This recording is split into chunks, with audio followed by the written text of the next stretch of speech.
The rain was relentless that evening, drumming against the pavement and turning the streets into a blur of reflections.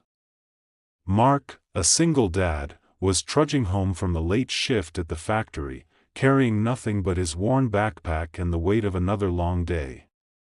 That's when he noticed her, huddled on the curb, soaked through, shoulders trembling, and tears mixing with the rain. Something about her made him stop. Most people would have walked past, afraid or busy, but not Mark.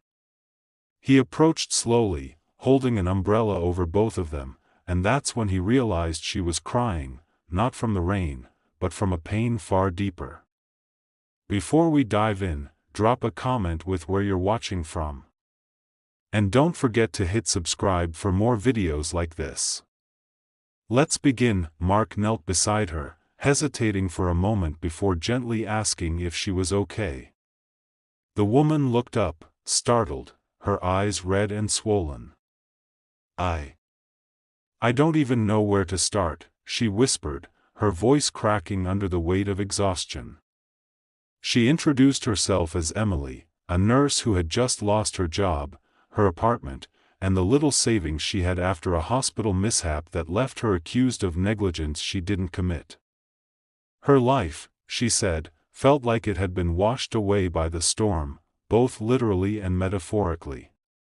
Mark didn't have much, but he had empathy, and sometimes, that was worth more than gold. Without hesitation, he offered her a ride home, or at least somewhere to dry off.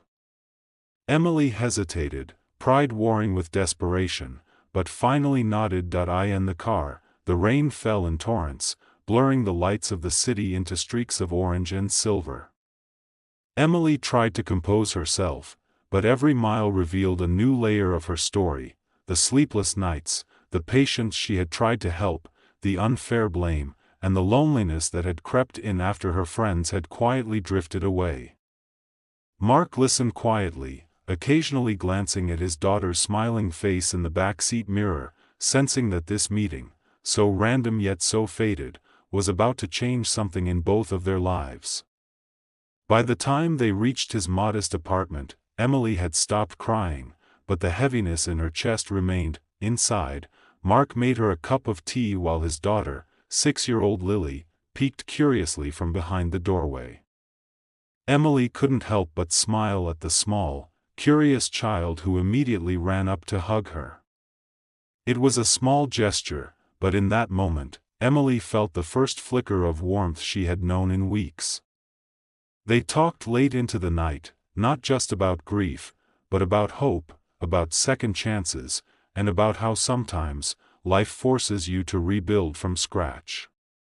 Mark shared his own story, how he had raised Lily alone after his wife passed, how every day was a fight to provide, but how the smallest joys kept him going. Emily listened, captivated not just by his words but by the resilience shining quietly in his eyes. The following weeks were not easy. Emily struggled to find her footing, applying to hospitals and clinics, facing rejections and skepticism at every turn. Mark supported her, offering encouragement, sharing what little he had, and reminding her that her worth was not measured by a single setback. Lily, too, became a source of unexpected joy, her innocence and optimism slowly lifting the cloud that had hung over Emily for so long.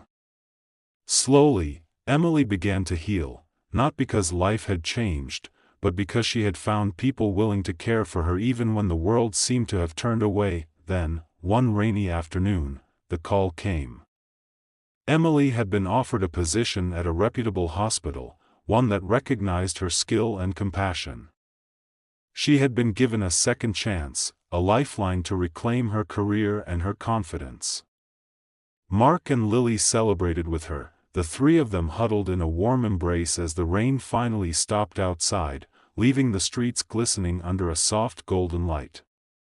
Emily realized something profound that day: loss was not the end, but a painful pause, and hope could be found in the most unexpected places, sometimes in a stranger's kindness, sometimes in the laughter of a child, and sometimes in the quiet strength of a man who refused to walk past someone in need. Months later, Emily had settled into her new role, her smile returning with a steadiness it hadn't known for a long time. She and Mark had grown closer, a bond formed not by romance alone but by shared trials, compassion, and an understanding that life's toughest storms were easier to weather together. She looked back at that night in the rain and realized that losing everything had been terrifying, but it had also led her to exactly what she didn't know she was missing: trust, friendship, and a second chance at happiness. And as she watched Lily draw colorful rainbows on the windowpane, Emily whispered a quiet promise to herself: no matter what storms came next, she would never forget the kindness that had saved her, or the hope that had carried her through.